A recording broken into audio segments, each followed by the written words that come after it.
Bonjour et bienvenue sur Tchamaloba officiel. Merci pour votre confiance et fidélité. C'est toujours moi, votre humble serviteur Grady Mouya, autrement dit le fils de la promesse. C'est avec joie et plaisir que nous vous demandons de suivre le direct de la RTNC. Alors, portez-vous bien, au revoir et on se retrouve à très bientôt. Mesdames, Messieurs, bonsoir et bienvenue dans ces plateaux spéciaux consacrés aux 30 années de guerre dans l'Est de la République démocratique du Congo avec une superficie de 2 345 409 km², 450 ethnies, 145 territoires et 26 provinces. La République démocratique du Congo vit une situation particulière, unique, puisque c'est le vaste pays de l'Afrique centrale avec plusieurs communautés, mais qui ne se rentrent pas dedans la dimension du voisin, notamment le Rwanda, avec 3 ethnies. Et à la clé, nous avons eu les génocides rwandais de 1994. Est-ce qu'il existe des problèmes des communautés, des problèmes de cohabitation entre communautés? Est-ce qu'il existe une crise identitaire dans l'Est de la RDC? Est-ce que c'est un phénomène nouveau? Et si cela est vrai, qui est derrière ça? Quel est l'effet recherché en mettant en avant-plan la crise identitaire dans la partie Est de la République démocratique du Congo? Justement, pour en parler avec nous sur ce plateau, j'ai invité M. Julien Paluku Kaongia. C'est l'actuel ministre, bien sûr, du gouvernement sortant, ministre de l'Industrie. Il a été pendant 12 ans gouverneur de la province du Nord Kivu. Il a travaillé même dans la petite territoriale. Il a été administrateur du territoire assistant ou adjoint. Il a été administrateur du territoire. Il a été même maire de ville parce qu'il a été à Butembo, à Lubero. Il a géré toutes ces villes, fort de son expérience. Nous l'avons approché sur ce plateau. Bonsoir, Excellence. Oui, bonsoir. Et bienvenue. Merci. Juste à sa droite, nous avons invité dans cet échange l'honorable Enoch Sebineza. Il est notable de la communauté Banyamulenge, expert des questions de conflits dans la région des Grands Lacs. Il a participé plusieurs fois à des discussions pour le retour de la paix dans la région des Grands Lacs, à des dialogues. Nous allons donc profiter de son expérience pour nous parler justement de cette question de cohabitation entre communautés en République démocratique du Congo. Et à ma gauche, j'ai associé à cette discussion une princesse. Il s'agit de Madame Linda Bauma. Elle est avocate de formation, princesse du groupement Kamuronza dans le territoire de Massissi. Elle est de la lignée du Mwami Bauma Bitsibu Wa Boulenda. Je pense que j'ai bien prononcé le mot. Bonsoir. Très bien, merci. Bonsoir. Bienvenue Madame Linda. Merci beaucoup. Et à sa gauche, un habitué de ce plateau, il s'agit du professeur de communication, le professeur José Adolphe Voto. Il est analyste politique. Bonsoir professeur. Bonsoir, merci pour l'invitation. Je me tourne du côté du ministre Julien Paluku. Vous êtes notable du Nord Kivu. C'est là que vous avez affûté vos premières armes en politique.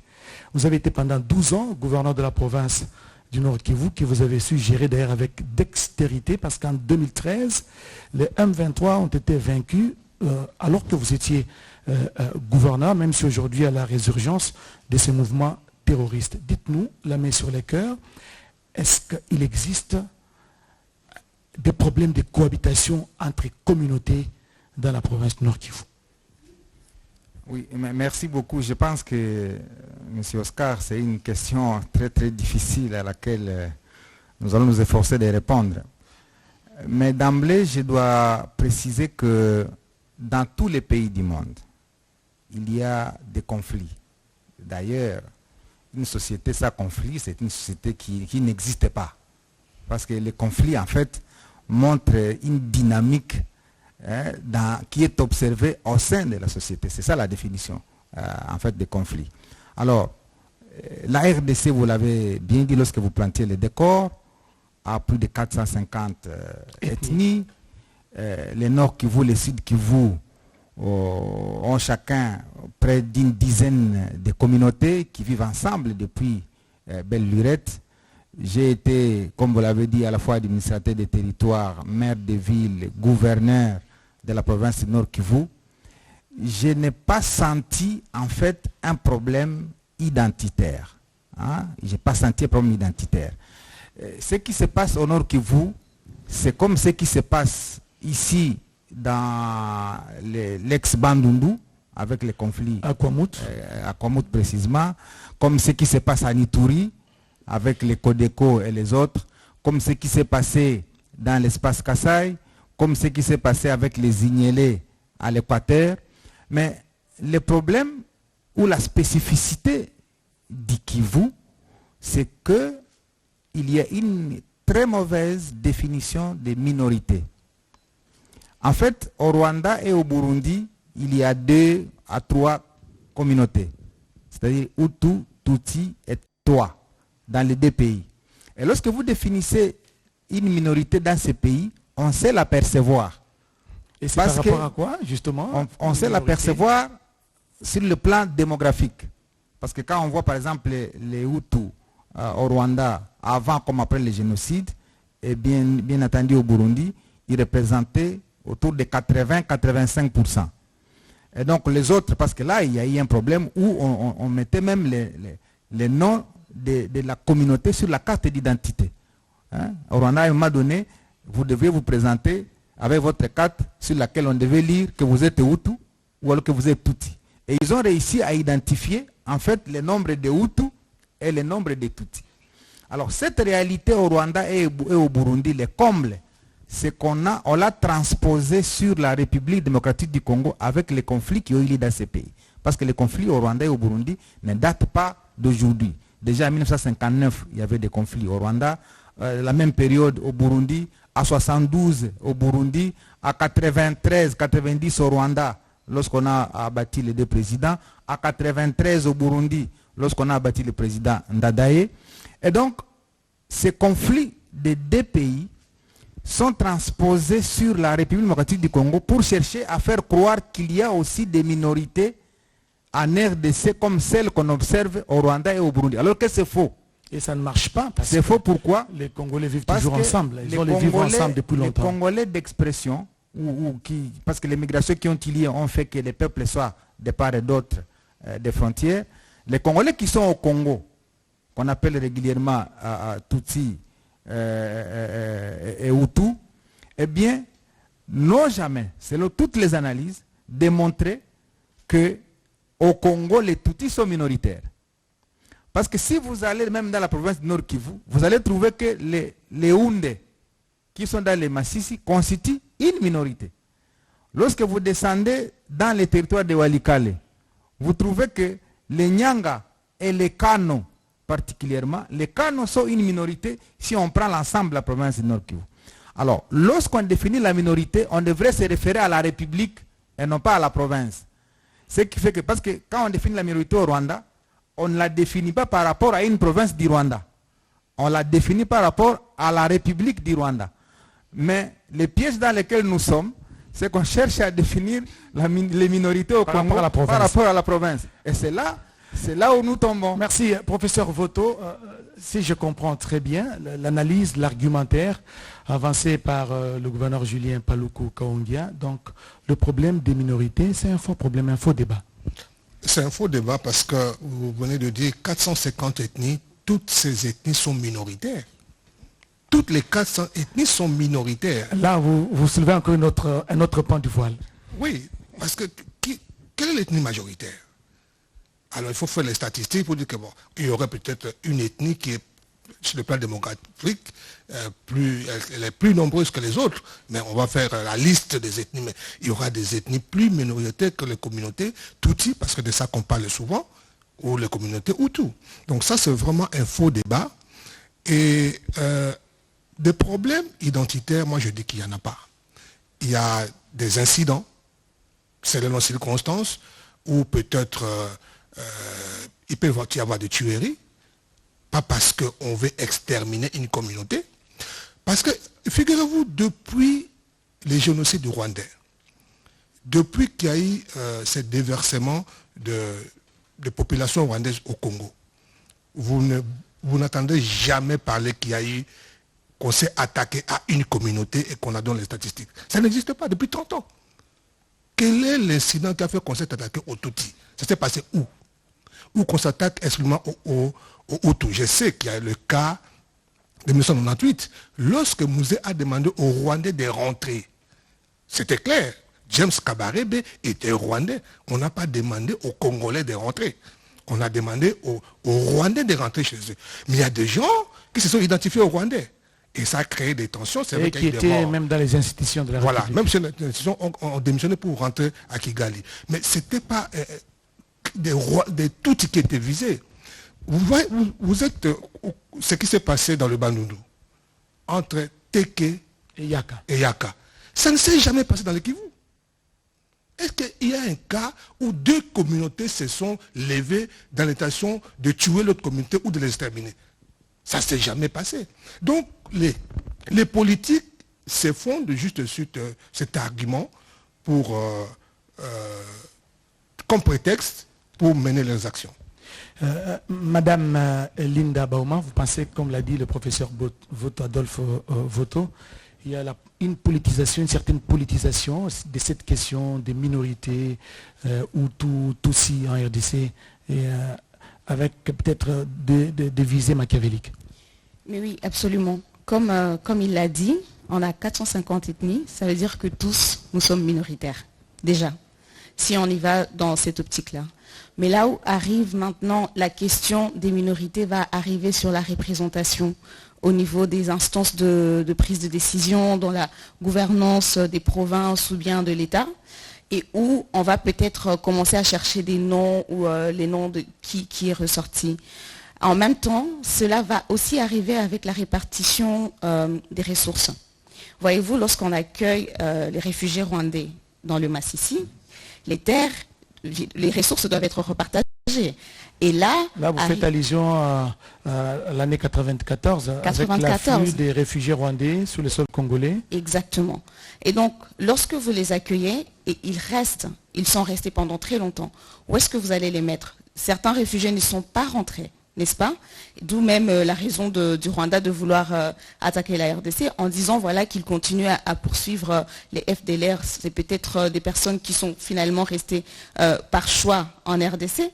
Et que donc aujourd'hui les ressources, lorsque vous accueillez des personnes dans une communauté, vous devez savoir comment est-ce que vous arrivez à leur donner à manger. Donc peut-être céder une partie d'un champ pour l'élevage ou autre chose. Et ça va créer des dynamiques de conflit qui est normal dans une communauté parce que c'est une preuve d'existence de la communauté. Et c'est d'ailleurs, le conflit peut être un vecteur de la reconstruction, de construction des communautés fortes. Seulement, lorsqu'on commence maintenant à les politiser, à utiliser certains, on va dire, à chercher à avoir des problèmes là où il n'y en a pas. Donc à chercher le pouce sur la tête d'un chauve. Exactement. C'est là qu'arrivent maintenant les problèmes. Il y a beaucoup de manipulations politiques qui vont venir derrière, mais c'est pour des intérêts totalement égoïstes.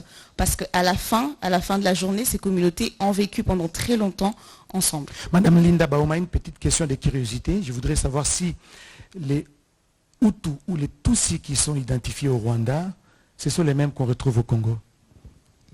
Les Hutus, enfin, si on remonte dans l'histoire de la RDC, avec avant la colonisation et toute cette histoire et les migrations, on verra que nous sommes tous des populations qui ont fait des migrations, n'est-ce pas? Les Hundés, les Nandés sont venus de l'Ouganda et ont traversé les frontières. Certains se sont établis dans le Grand Nord et les Hundés ont continué, n'est-ce pas? De la même manière que les Hutus et les Tutsis. Quand on rentre dans l'histoire des royaumes, et l'histoire du royaume de la RDC, on va retrouver que Goma avant s'appelait Ngoma. Et on raconte que lorsque un Mwami marie sa fille, si tu viens, ça veut dire si tu viens épouser dans ma famille, on te donne Parce que vous êtes une princesse d'ailleurs. Bien sûr, oui. Votre papa qui est de la lignée des Bauma Bissibou, il va donner une terre et des vaches aussi. Alors, on va vous donner une terre et on dira, allez là-bas et construisez votre famille. N'est-ce pas? Et ça se fait beaucoup dans les communautés africaines. Et vous allez voir donc la mixité des populations on va voir et ça se marie et on fonde des familles. Donc aujourd'hui, après, quand il y a eu maintenant l'établissement de frontières, bien sûr qu'avec la frontière, on va avoir certains d'un côté d'un pays et les autres d'un autre côté du pays. Donc on a su séparer le peuple, mais pas la culture, les communautés. C'est ce que vous vouliez dire. Oui. J'ai vu le doyen, l'honorable Enoch Sebineza, en train d'acquiescer ce que vous disiez tantôt. Donc le peuple ou les communautés qui se trouvent dans telle ou telle autre région, elles sont à ces endroits-là par le fait de la migration, c'est ça? Bien sûr. Comme on a dit, partout au monde, les peuples sont issus des migrations. Et le Congo n'a pas échappé. Je ne sais pas si je peux directement continuer sur les deux questions que vous avez Allez-y. Posées aux co-débatteurs ici. Sur la question des minorités, sur la question... Si vous voulez rapprocher le micro, voilà, nous voulons entendre votre... Parce que vous dites est très important. Je ne sais pas si... Maintenant c'est bon, maintenant. Sur la question des minorités, sur la question de l'identité, c'est à la fois oui et non. Moi, je considère que dans notre pays ici, on a créé des minorités. Qui n'existaient pas. On les a créées. On les a créées. Donc il y a la politisation de la question, c'est ça? Je vais m'expliquer. On a créé des minorités. Et je répète, comme les autres, le ministre Julien l'a dit, je pense au Nord Kivu, mais surtout le Sud Kivu, d'où je suis originaire, que je maîtrise. En réalité, on n'a jamais eu de conflit des communautés. Une communauté qui s'élève d'un village à l'autre, qui attaque une autre communauté. Ça n'a jamais été au Sud Kivu. Mais la politique a créé autre chose. La minorité qui a été créée par la politique, je localise ça en termes d'années au Sud Kivu, je pense aussi au Nord Kivu, ça a commencé vers les années 80 avec la question de la nationalité.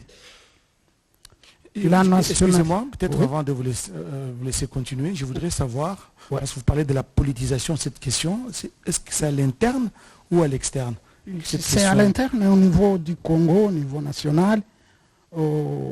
C'est à l'époque que la question de la nationalité de certaines communautés au Kivu, notamment les Tutsis au Nord Kivu, Rutshuru et Masisi, et les Banyamulenge au Sud Kivu, et même les Hutus au Nord Kivu.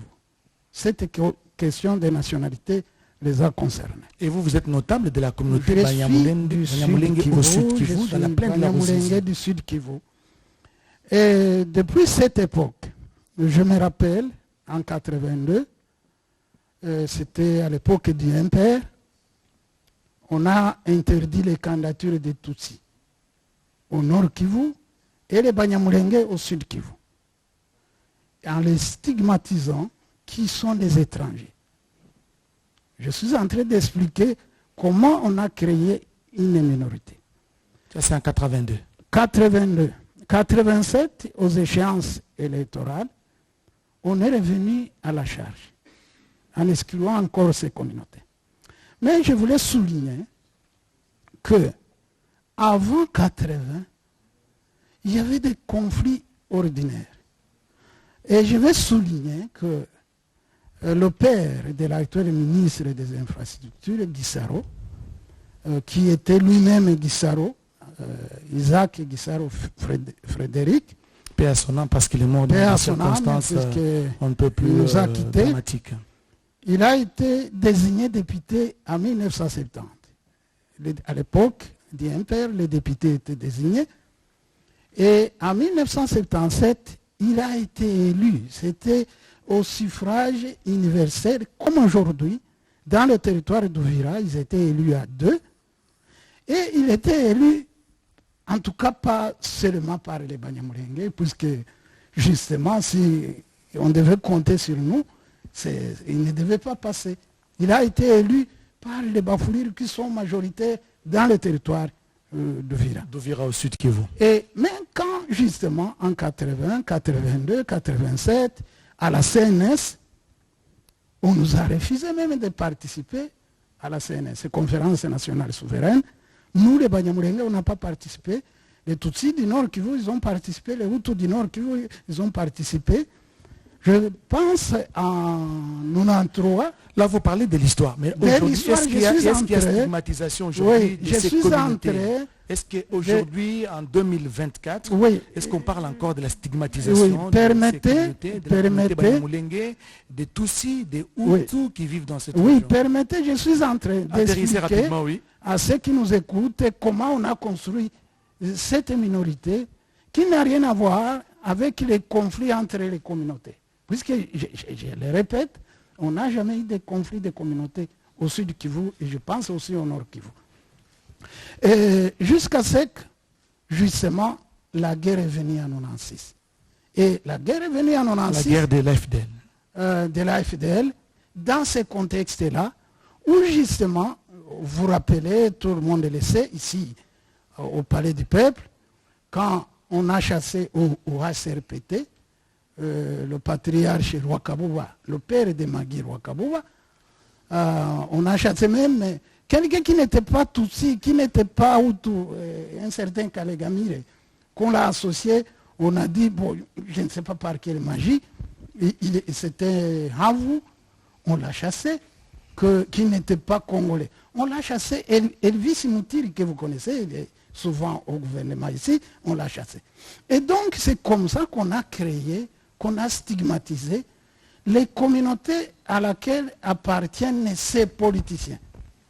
Et on va y arriver peut-être, au niveau du discours de haine, comment ça continue. C'est encore les politiciens. Et donc, excusez-moi de vous interrompre. Ouais. Je ne suis pas contre, vous êtes libre, ce sont vos opinions, c'est votre point de vue.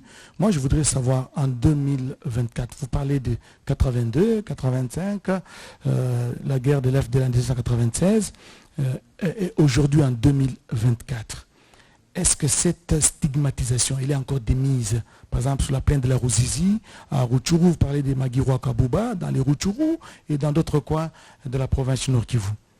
Bon, je pense, oui, ça existe, puisque vous rappelez que même le chef de l'État, dans le briefing de la fois passée, lui ne cesse de dénoncer ça. 30 ans, ça suffit. Dans notre pays, c'est 450 tribus. Ce n'est pas que avec les Tutsis congolais qu'il y a des problèmes. Il y a des problèmes même, on l'a vu récemment, pour les Kassaïens, les Louba du Kasaï au Katanga. Ce n'est pas pour ça que l'Angola, qui a aussi des populations loubaphones, se lève un matin pour dire, ça y est, moi je vais au Katanga pour défendre les Louba du Kasaï qui sont menacés. Les Teke et les Yaka ont des problèmes ici. Le Congo-Brazza qui en compte, ainsi que le Gabon, ne se réveille pas pour dire, voilà, on va défendre les Teke à Kwamut, etc. Donc, c'est totalement farfelu comme histoire. Nous sommes un pays souverain. Nous sommes capables de défendre nos propres concitoyens et nous sommes en mesure de les sécuriser. Voilà pourquoi, d'ailleurs, je profite de l'occasion pour dire que je suis le seul, si pas le premier, en tout cas, président de la République démocratique du Congo, à avoir dit haut et fort, en parlant des Banyamulenge, mais j'élargis même à tous les Tutsis congolais que ce sont nos compatriotes. Il y a des Banyamulenge qui sont morts pour cette République et sous le drapeau. Donc, j'en ai assez de ce discours qui consiste à discriminer ces populations et a donné ainsi l'occasion à des régimes barbares comme celui du Rwanda de nous envahir, sous de fallacieux prétextes d'ailleurs. Parce que je dois attirer ici l'attention de tout le monde, et c'est très dangereux d'avoir ce genre de discours. Vous faites le tapis de ce régime criminel du Rwanda, parce que ce régime, figurez-vous, il a aussi des Hutus qui travaillent à sa cause. Il a aussi des Wazalendo qui travaillent à sa cause, qu'il a fabriqués. Et il envoie ces gens traquer, violenter, massacrer des Tutsis pour dire « Ah, vous voyez, les Tutsis sont en danger ». Donc, méfiez-vous, chers compatriotes, je ne veux pas que dans la République démocratique du Congo, que je dirige, grâce à vos suffrages, qu'il y ait de la discrimination. Tant que je serai président de ce pays, aucun citoyen de ce pays, aucune communauté tribale, ethnique de ce pays ne sera discriminé. Je tiens à le dire haut et fort et je ne m'arrêterai pas là. 30 ans, ça suffit. Et donc, ce que les politiciens, à l'époque, ont laissé dans l'opinion, aujourd'hui, avec les réseaux sociaux, ça circule. Ça circule. Peut-être ce n'est pas une indiscrétion, on le disait même avec madame, à le voir aujourd'hui, dans certains milieux, on peut les stigmatiser qu'elle est Tutsi. La question lui sera posée tout à l'heure pour savoir si elle a déjà été stigmatisée une fois ou pas. Et donc, dans l'opinion a été intoxiquée par les politiques. Cette affaire n'a rien à voir avec nos politiques. Merci Enoch. Monsieur Julien Paluku Kaongia, vous avez suivi religieusement Enoch Sebineza, l'honorable Enoch Sebineza, qui est notable de la communauté Banyamulenge, qui est localisée plus dans le sud Kivu. Est-ce que ce discours est encore démis aujourd'hui, la stigmatisation d'une communauté par rapport à une autre, et c'est à quelle proportion? Moi, je pense que l'histoire nous a appris à connaître ce qui s'est passé, mais il y a deux ou trois choses. La première, c'est que la Constitution de 2006 a déjà réglé les problèmes. C'est-à-dire tout Congolais qui a été dans les limites des frontières en 1960, notre Constitution, qui est passée au référendum, a déjà réglé la question. Et la nationalité en masse a été donnée aux gens. Il n'est plus aujourd'hui question de dire tel n'est pas Congolais, tel est Congolais. Si seulement il s'est retrouvé dans les limites des frontières congolaises en 1960, ce n'est pas moi qui l'ai dit, c'est notre Constitution. Deuxième chose, la question de Hutu et Tutsi, qui est souvent soulevée, est un faux problème. En RDC, c'est un problème au Rwanda. Il faut que les gens le sachent. C'est un problème au Rwanda, mais pas en RDC. Pourquoi? Parce que vers la fin des années 80, je crois aux élections de 87, Rwakabouba a été élu député national au Nord Kivu, commissaire du peuple à l'époque. Vous voulez parler du père de Magui Rwakabouba, l'ancien ministre? Je vous donne un deuxième exemple. Moïse Nyarugabo, qui est Munyamulenge, a été élu sénateur ici à Kinshasa. Troisième exemple, je vous donne Mwanga Chuchu, qui est aujourd'hui aux arrêts, qui est Tutsi. Il a été élu député national dans les territoires de Massissi, où les Tutsis n'ont pas la capacité de faire passer un élu. Donc c'est pour vous dire que cette question de Hutu-Tutsi en RDC, c'est un faux problème politisé par le régime de Kigali pour inoculer les venins de la division ici en RDC et nous mettre à couteau tiré pour tirer des dividendes au niveau international. Parce que tout simplement, il y a eu génocide au Rwanda que tous nous condamnons, c'est la cruauté. Moi, en 1994, j'étais professeur à Goma. J'ai vu comment les gens sont entrés dans la ville. Et j'ai vu ce qui s'est passé au Rwanda, c'était la cruauté.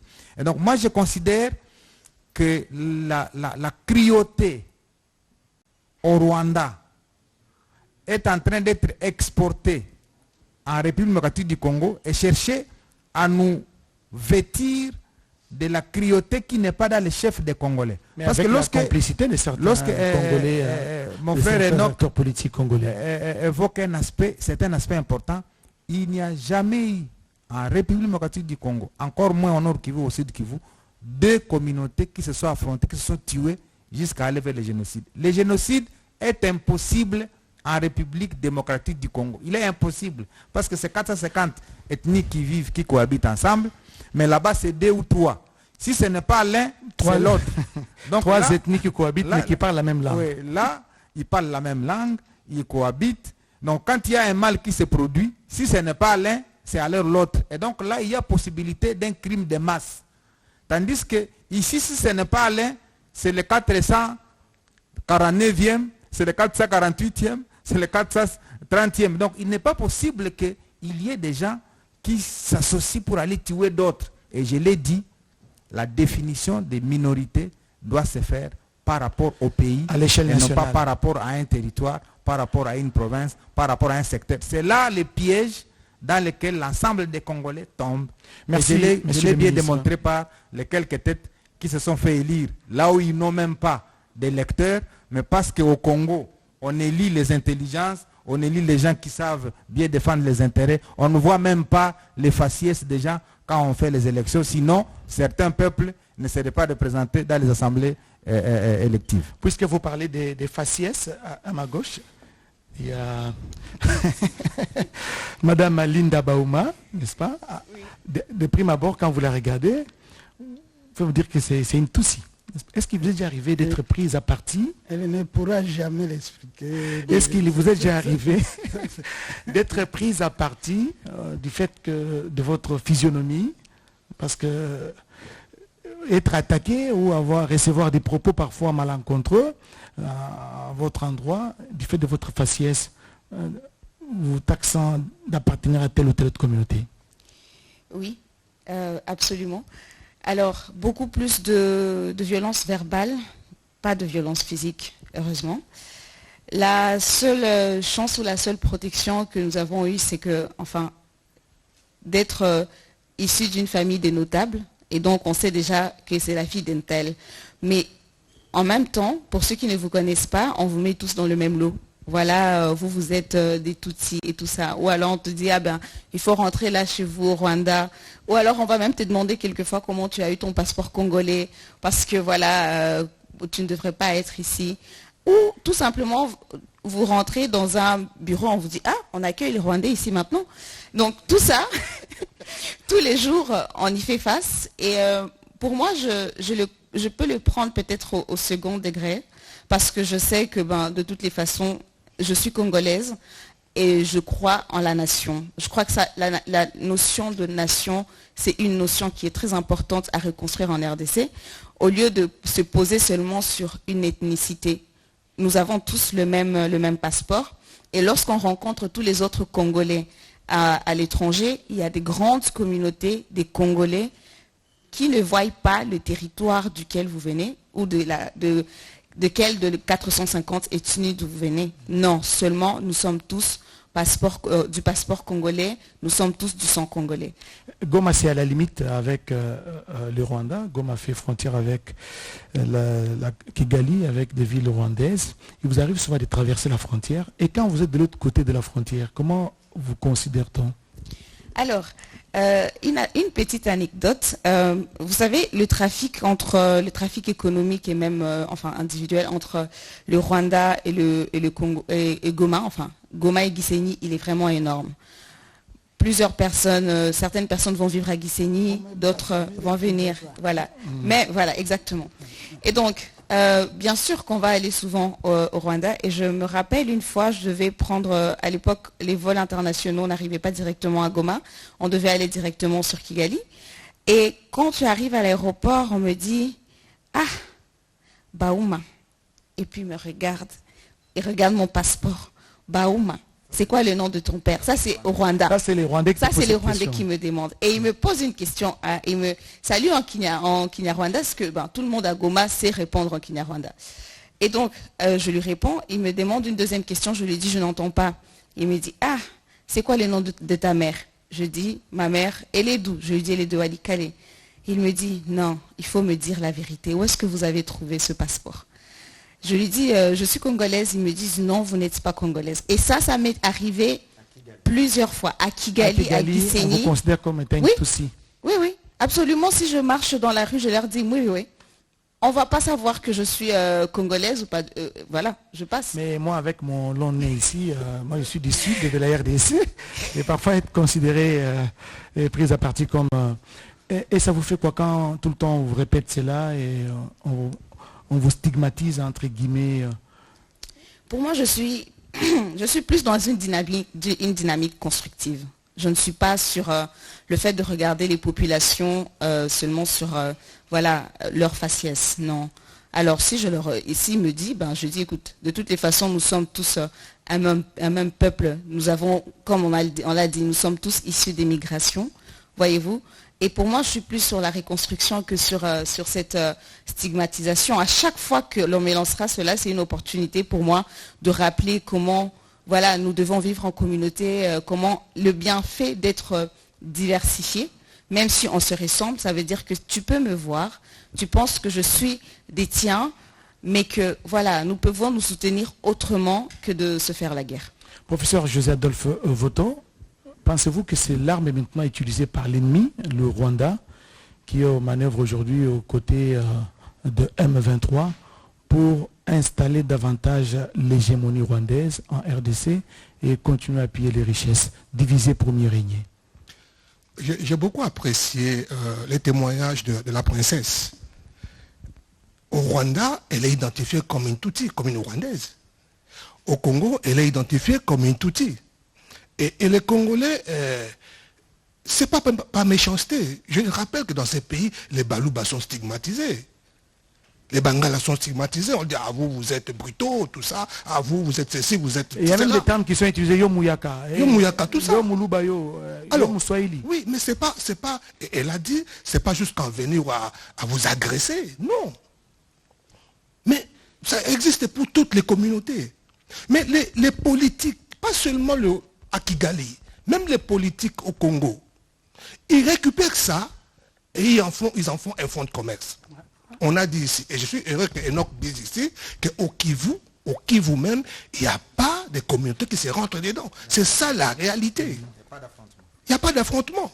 Mais les politiques, même les politiques tutsi congolais, au lieu de se définir comme des Congolais en pas à part entière, ils se définissent comme des Congolais entièrement à part. Le concept de minorité, ce n'est pas un concept congolais. On l'a répété ici. C'est un concept rwandais. C'est au Rwanda qu'il y a des communautés. Alors, quand les Tutsis se retrouvent au Congo, qu'on leur pointe de toi tu es Tutsi, hein? Il dit non, moi je suis minorité. Non, il n'y a pas de minorité. D'où vient le terme minorité au Congo? Ça n'a pas de sens. Donc, les politiques congolais récupèrent ça, et vous savez, la genèse de cette guerre qui a commencé avec les Bayamulenge. Quand la guerre a commencé, on n'a pas parlé de la guerre de l'AFDEL. 2 semaines durant, on a parlé de la révolte de Bayamulenge. C'est ça la genèse de cette guerre. Bon, que les Bayamulenge disent qu'on ne nous reconnaît pas comme Congolais, et nous voulons avoir la nationalité, monsieur le ministre l'a dit, ça a été réglé. En 1960. En disant, on dit... Tout celui qui était sur le sol congolais ces jours-là. J'ai voté contre ces... Voilà. J'étais à l'Assemblée, je vais me... Ben soit. Vous aurez le temps de vous exprimer. Toute personne qui se retrouve sur le territoire congolais de papa de 1960 est congolais. Donc, ce problème-là est réglé. Mais, alors, la preuve, c'est qu'on a eu des Tutsis dans toutes les institutions. Même jusqu'à aujourd'hui, ils sont ministres, ils sont généraux, ils sont DG, ils sont partout. Mais pourquoi on continue à réclamer cette affaire des minorités, d'abord par les Tutsis congolais, qui donnent des béquilles à Kagame, qui se donnent le droit de venir protéger la minorité Tutsi au Congo. Donc je crois que nos frères Tutsis du Congo doivent aussi s'assumer. Ils doivent dire à Kagame, nous, on n'est pas en danger ici. Ah, vous voulez dire qu'il ne se prononce pas par rapport au conflit qu'il y a dans l'Est? Mais c'est le travail que nous devons faire, nous tous. Parce que Kagame vient, le prétexte de Kagame, c'est que, bon, même si l'autre prétexte avant, c'était exterminer les Hutus, tous les Hutus sont génocidaires. Deuxièmement, pour prendre la terre, pour donner de l'extension au Rwanda, prendre des minéraux. Mais le fond du commerce, c'est que je viens protéger les Tutsis, qui sont minoritaires au Congo. Donc je crois que, et nous, et surtout nos frères Tutsis du Congo, nous devons nous rassembler et dire clairement à Kagame, c'est ce que vous n'avez pas le droit. Parce que les communautés transfrontalières, il y en a partout. Il y en a en Angola, il y en a en Congo-Brazza, il y en a en Centrafrique, il y en a partout. Même au sud de la RDC, il y a des Bemba au Congo, Partout. Il y a des Babemba en Zambie, pas tous la même Mais langue. pourquoi seulement le Tutsi doivent être protégés au Congo par Kagame? Si tous les pays voisins devaient venir chercher à protéger leur communauté au Congo, le Congo n'existerait plus. Merci, professeur José Adolphe Voto. J'ai vu l'honorable Enoch Sebineza, il voulait ajouter quelques... Je voudrais savoir si vous aussi, vous avez été déjà stigmatisé, parce qu'au début, quand on échangeait sur cette émission au sujet des thèmes que nous devions aborder, par exemple dans les territoires d'Uvira, la ville d'Uvira, dans le sud Kivu, il y a les Bafulero, les Bavira, il y a les Banyamulenge. Est-ce que vous avez déjà été une fois stigmatisé parce que vous appartenez à la communauté Banyamulenge? Parce qu'il y a d'ailleurs des gens, toujours dans le sud, qui se posent des questions, où localiser les terres des Banyamulenge? Parce que vous avez dit que vous êtes le fruit, entre guillemets, de la migration. Donc tous les peuples qui sont dans le sud Kivu, ils habitent le sud Kivu du fait de la migration. Est-ce que vous avez déjà été stigmatisé une fois parce que vous appartenez à la communauté Banyamulenge? Merci beaucoup.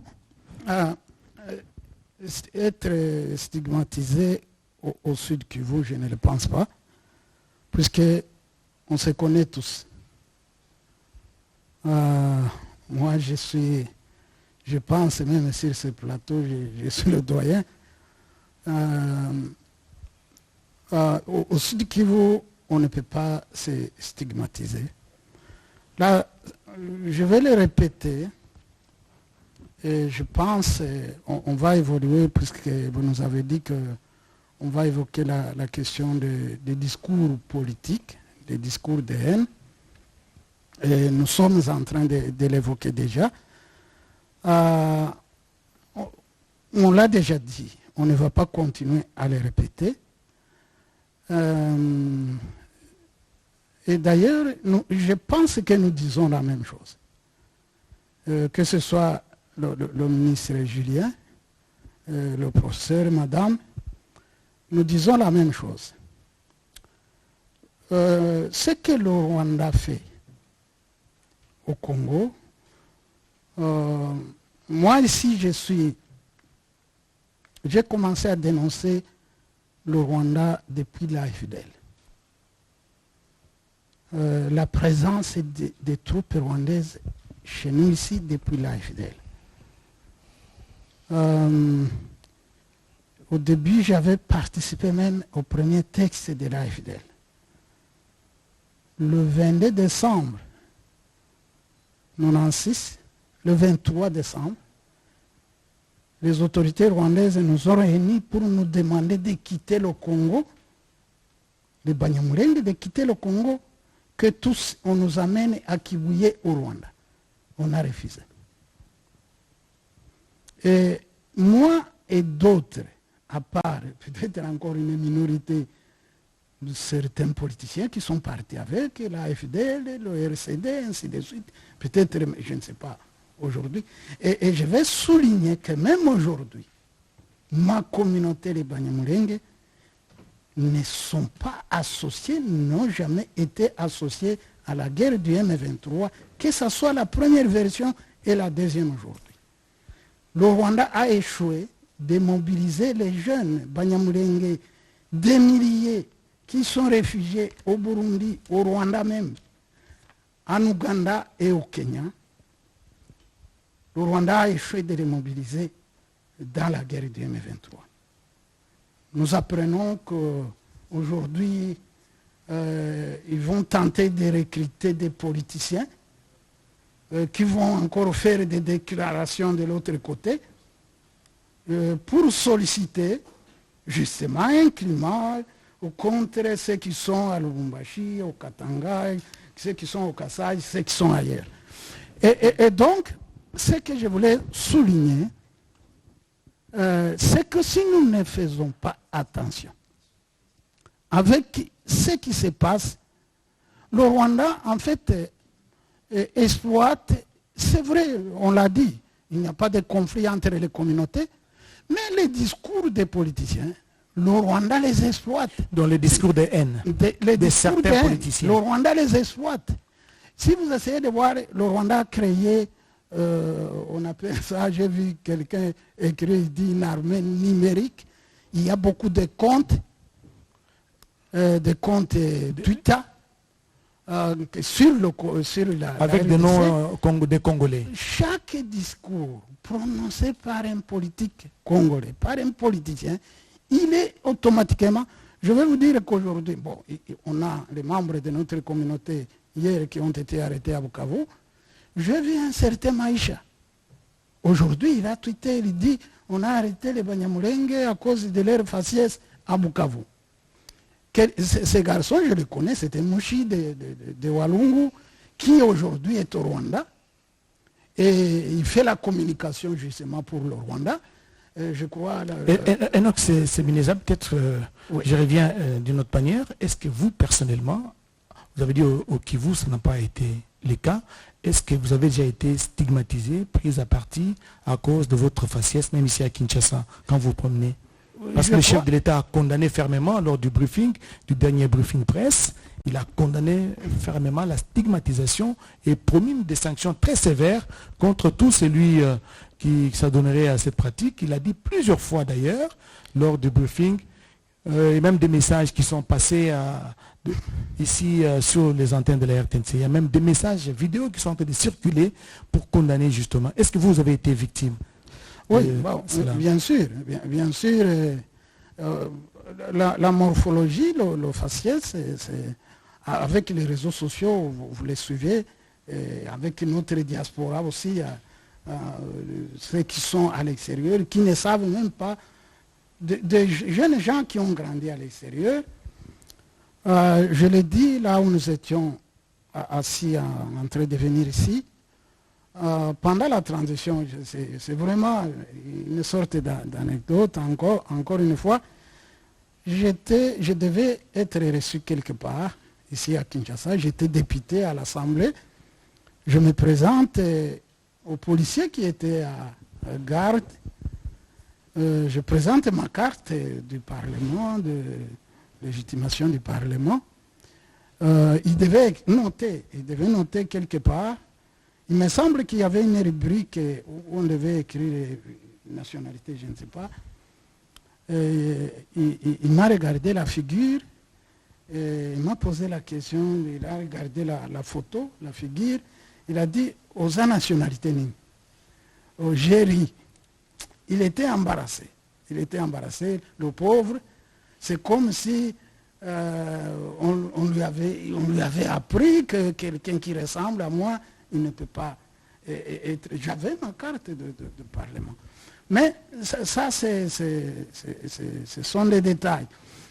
Le problème vient quand il y a des tensions aujourd'hui entre le Congo et le Rwanda.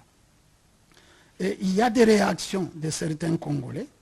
Vous vous rappelez quand Bunagana était tombé, il y a des jeunes gens qui sont sortis ici à Kinshasa, même le ministre de l'Intérieur à l'époque.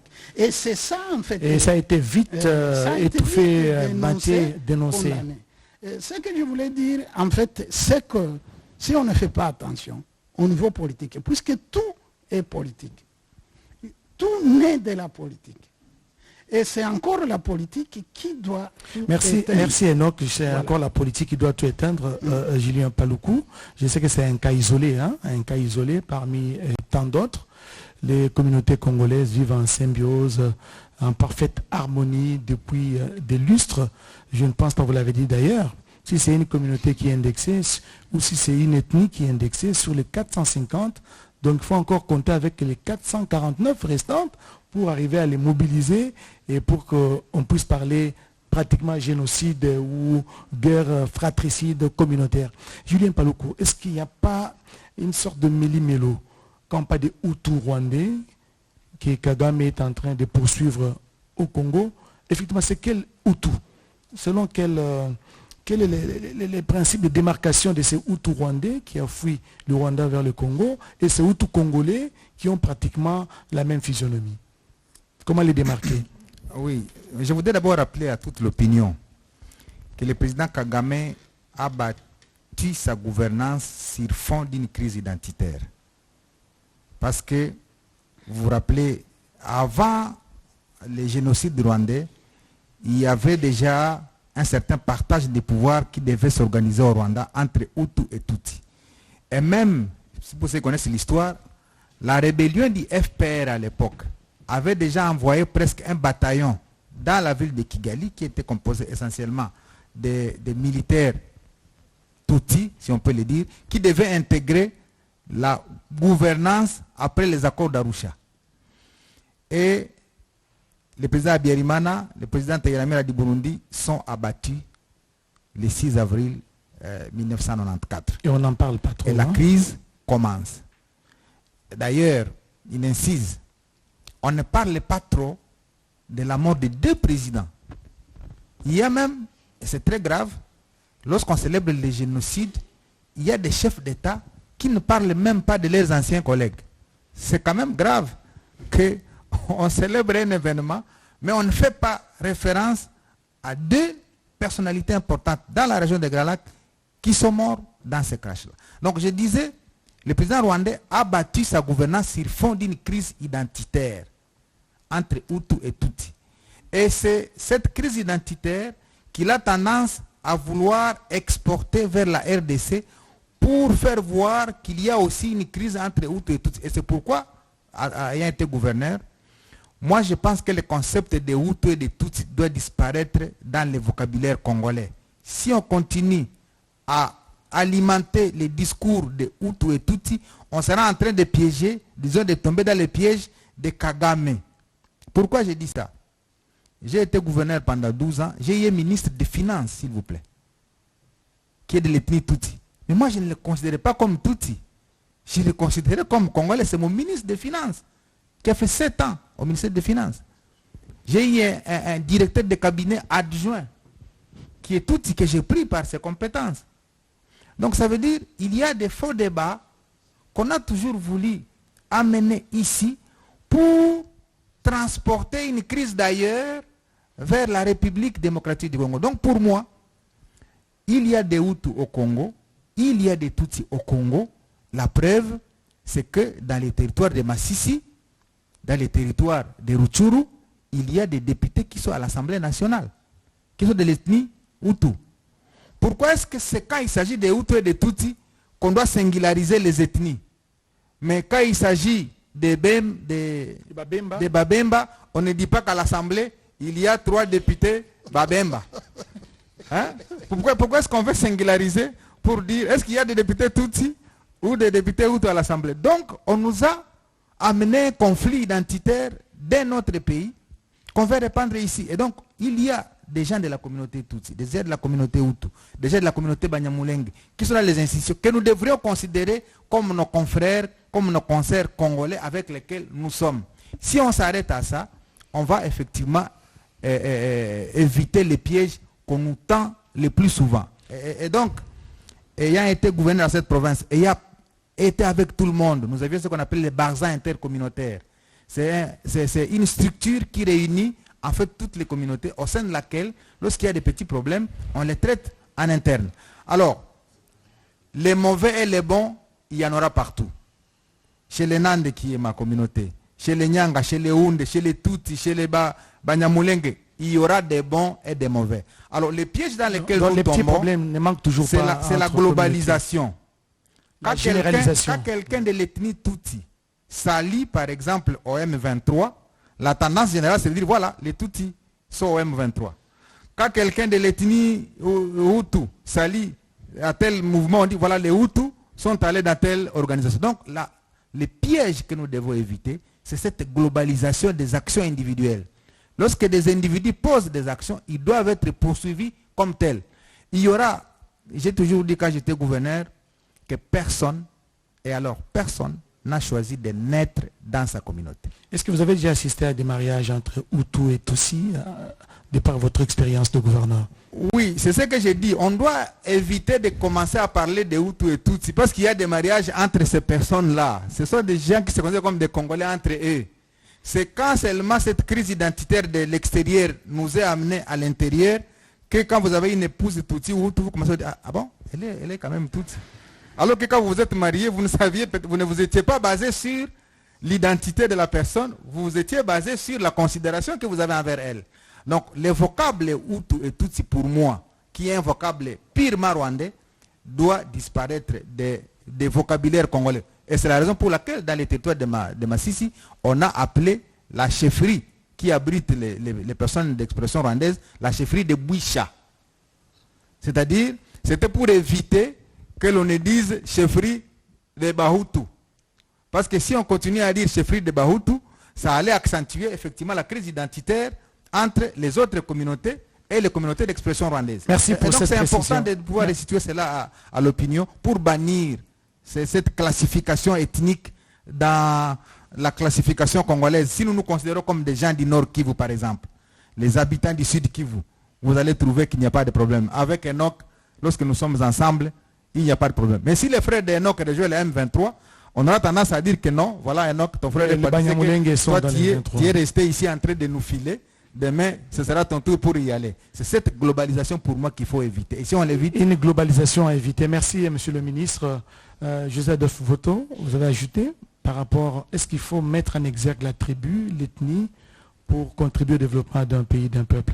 Parce que je sais, quand vous êtes aux États-Unis, la comparaison n'est pas raison. C'est vraiment un pays cosmopolite. Il y a des Chinois américains, il y a des Asiatiques qui sont là-bas et tout le monde, ils vivent dans une symbiose totale, mais pourvu d'accepter de vivre dans le respect des lois du pays. Oui, il n'en était pas ici. Avant 1990, avant 1994, on a vécu ici en symbiose. La preuve, monsieur le ministre a donné les cas de tous ceux qui ont été élus dans des territoires qui peuvent être considérés entre guillemets comme minoritaires. Donc je crois qu'il revient d'une part aux 459 ou 458 autres ethnies congolaises à faire des efforts pour ne pas pointer les Tutsis ou les Hutus du doigt, parce que ça le gêne. Ce qui est bon, c'est que Enoch l'a dit, ils n'y vont pas jusqu'à l'agression, mais c'est des propos verbaux qui gênent. Mais il revient aussi d'autre part à nos frères Tutsis qui sont parfois aussi ballottés. Ils sont ballottés dans la tendance de vouloir être traités au Congo comme s'ils étaient au Rwanda.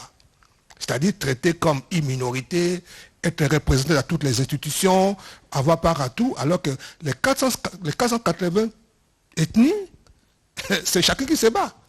On ne te nomme pas, vous n'êtes pas directeur à la RTNC parce que vous êtes Babembe ou quoi. Non, ce n'est pas une représentativité ici. On est tous Congolais, on se bat, c'est la méritocratie. Mais il ne faut pas que les Tutsis au Congo aient l'impression qu'ils doivent être représentés parce qu'ils sont Tutsis. Non, c'est aussi une ségrégation, même s'ils appellent ça une ségrégation positive. Mais c'est ça qui les met à côté. Et d'autre part, ils sont ballottés aussi à la tendance de regarder de l'autre côté de la frontière avec le discours de Kagame qui dit non mais moi, venez, moi je dois vous rassembler pour former un Tutsi-land, avoir notre territoire à nous qui doit prendre les Kivu et tout ça. Et ça devient tentant. Ça devient tentant pour eux. Je crois que, comme je l'ai dit, ils doivent se décider pour être des Congolais à part entière et non des Congolais à part. Ajouter quelque chose rapidement parce que je dois prendre Linda. Oui, j'ai l'impression que le prof dit une chose et son contraire. Ici, on a évolué en fait. On a évolué pour dire qu'entre les 450 tribus, il n'y a pas de problème. Alors les problèmes se trouvent où? Les problèmes se trouvent au niveau des leaders politiques qui instrumentalisent justement les communautés. Et tous les conflits que nous avons, c'est comme ça. Ce qui s'est passé au Katanga à l'époque avec les Barouba, c'était encore des politiques, des discours politiques. Je pense que ce qui se passe ici à proximité de Kinshasa, ça doit être encore derrière ça des politiques. Même ce qui s'est passé au Rwanda et au Burundi, c'est une mauvaise politique. Les Hutus et les Tutsis au Burundi se marient, se vivent ensemble, mais dès que la politique est venue. Et là où je dis que vous semblez dire une chose et son contraire, il ne faut pas justement continuer à dire les Banyamulenge. Ces Banyamulenge, c'est qui? Les Banyamulenge dont on parle des Banyamulenge, ce sont des femmes, des enfants, des vieillards qui sont au village. Vous, profs, ici, vous ne les avez jamais entendus parler. Ceux-là que vous entendez peut-être, ce sont des politiques. Et encore une fois, des politiques. Comme dans toutes les autres communautés, et les jours où on peut mobiliser une communauté contre une autre, c'est toujours des politiques. Et je voudrais que ça c'est un soit discours clair, qui doit cesser justement, ce discours les qui soulève une corrections qui communauté doivent contre une autre. être faites pour la paix chez nous ici, et pour éviter de continuer à donner prétexte justement aux pays comme le Rwanda, peut-être qui sait, dans l'avenir, Merci, peut-être l'Angola. Merci honorable Enoch Sebineza, c'est un chose. détail très Voilà. important. Donc Merci. c'est la politique qui joue qui a la manette pour instrumentaliser les communautés, soulever une communauté contre une autre pour des intérêts dont on ignore. Nous allons, je vais prendre justement la princesse Linda. Vous êtes parmi les initiateurs du festival Amani. On n'en parle plus. Hein. C'était un festival qui rassemblait les communautés de tous bords et qui les rapprochait, qui prêchait les vivre ensemble. Où en est-on avec ces festivals? Alors déjà pour parler du festival Amani, je pourrais revenir sur ce que l'honorable Enoch a dit. On entend beaucoup trop le son de la politique et de la manipulation, alors que nous avons beaucoup d'éléments qui nous unissent. Beaucoup d'éléments qui nous unissent et tout passe par la culture. Le festival Amani a commencé en 2013 et lorsqu'on parlait de Goma, à l'époque, on parlait de la capitale mondiale des violences sexuelles, on parlait des conflits, on parlait des stigmatisations, on parlait de tous les maux, même d'empoisonnement, je pense, à travers la République. Alors que chez nous, on pense au vivre ensemble, nous vivons ensemble tous les jours. Alors il fallait redonner cette image de Goma, montrer qu'on est capable de vivre ensemble.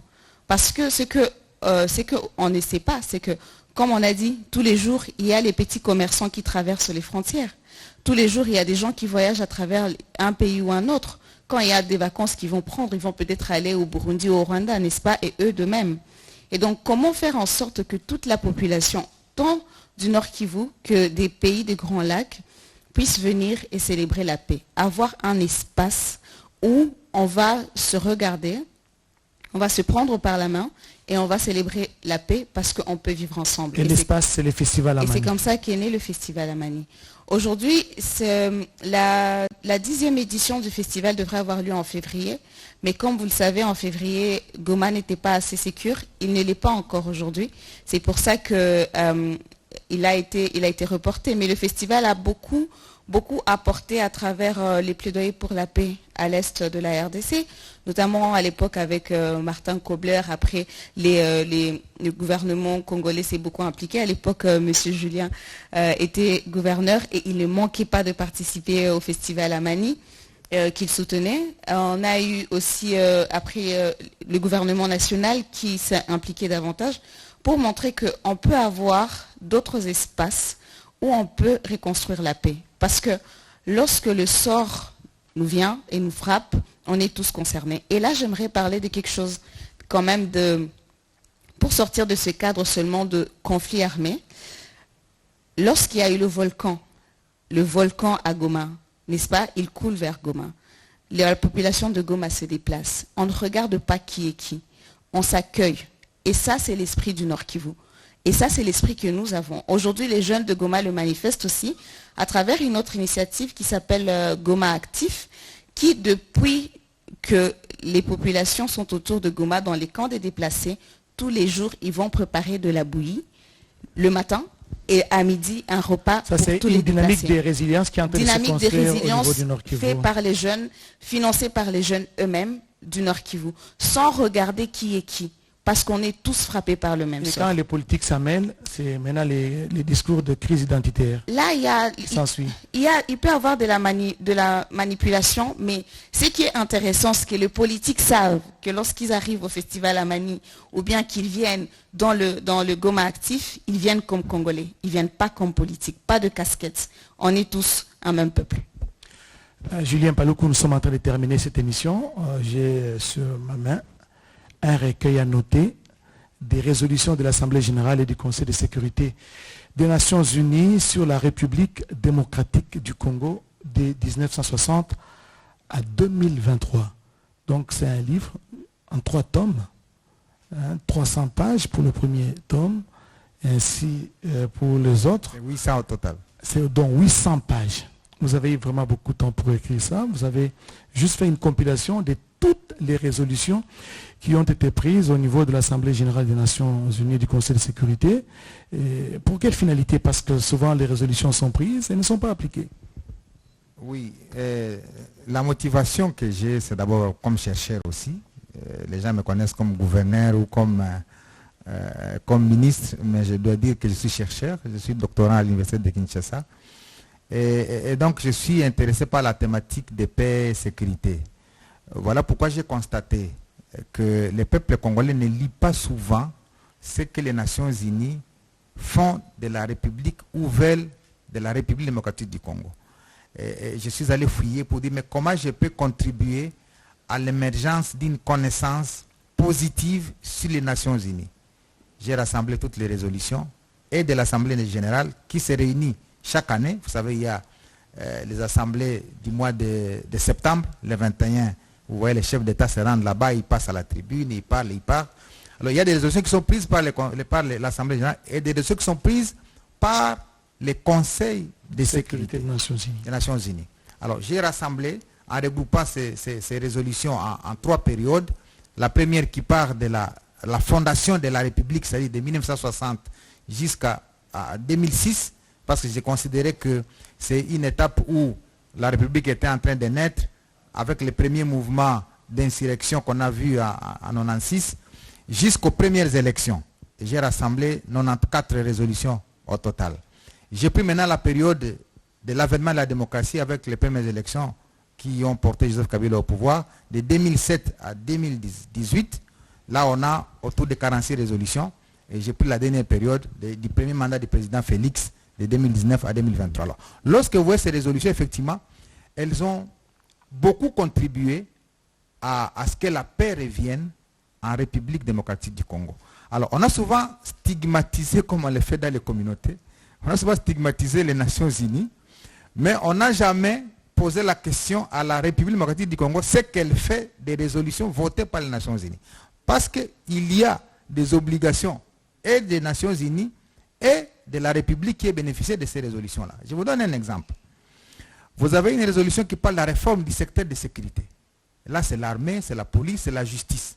Lorsqu'on demande à la RDC de construire une armée, de construire une police, de construire une justice, depuis tous ces temps-là, est-ce que c'est encore cette communauté internationale qui nous a empêchés, pendant toutes ces périodes, de pouvoir mettre en place tous ces outils? Aujourd'hui, vous voyez le président de la République en train, finalement, de construire cette armée-là, comme pour dire qu'il y avait quand même une crise. Notamment donc, avec la loi de la programmation. Et donc, ces résolutions ici permettent quand même de sortir de ce que le professeur Bongeli appelle le négativisme exclusif. Parce que le négativisme exclusif n'est pas du domaine du scientifique. Hein? On ne doit pas tout nier. C'est comme les gens qui font la négation du génocide. Non. On ne doit pas faire un négativisme exclusif d'un fait réel qui existe. C'est pourquoi j'ai rassemblé toutes ces résolutions pour que les peuples congolais, les intellectuels congolais puissent s'en apercevoir. Nous allons organiser une émission spécialisée dégager les responsabilités des uns et des autres. Ces 3 tomes, c'est 800 pages qu'on ne peut pas décortiquer en une émission de 30 minutes, 45 minutes. Peut-être que ce sera le dernier mot pour l'honorable Enoch. En 30 secondes, un message pour tous ces Congolais qui vous suivent en Massissi, qui vous suivent sur la plaine de la Ruzizi, qui vous suivent dans le Rutshuru. Plaine de la Ruzizi, territoire d'Uvira, territoire d'Uvira, Fizi, Baraka, Mwenga, à Luberizi, partout. Je voulais dire ceci. Nos communautés cohabitent. Jusque récemment, moi je suis impliqué, je suis à Kinshasa, mais je suis aussi à Bukavu, à Uvira. J'y vais d'ailleurs ce week-end. On continue à faire dialoguer nos communautés au niveau local. Mais comme le chef de l'État l'a si bien dit, nous devons faire attention, ne pas donner la béquille au Rwanda par des politiciens véreux. On l'a vu pendant même cette campagne, j'étais à Uvira, pendant la campagne, il y a eu des discours d'incitation des communautés contre. Et cela doit cesser. Merci, honorable Enoch. Professeur José Adolphe Voto.